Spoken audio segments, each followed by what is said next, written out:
surprise, Francis, parce que vous êtes arrivé grimé en Einstein. Vous pouvez nous voir en vidéo sur europe1.fr, parce que moi j'avais prévu le clan des Siciliens, je voulais vous faire parler de la police, des flics, mais vous voilà, E égale MC2 est en studio là avec nous. Incroyable, vous êtes bouleversant, c'est vous Einstein, ça y est. Oui, mademoiselle Bouchard.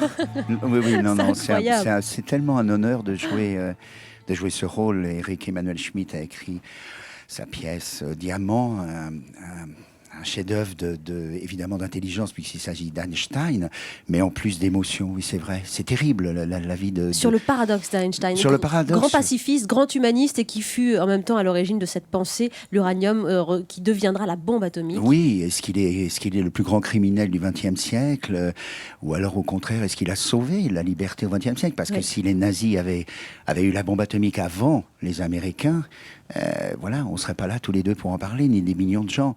Et la pièce de Schmitt oppose comme un duel drôle, très drôle, parce qu'il avait beaucoup d'humour, un vagabond qui est là sur la plage de Princeton aux États-Unis, où Einstein a fui le nazisme, et dans les années 30, 40, 50, on voit le véritable duel entre ces deux hommes. Celui qui lui-même est un militariste convaincu, qui est interprété par Jean-Claude Dreyfus, qui est un Rému, quoi, sur scène.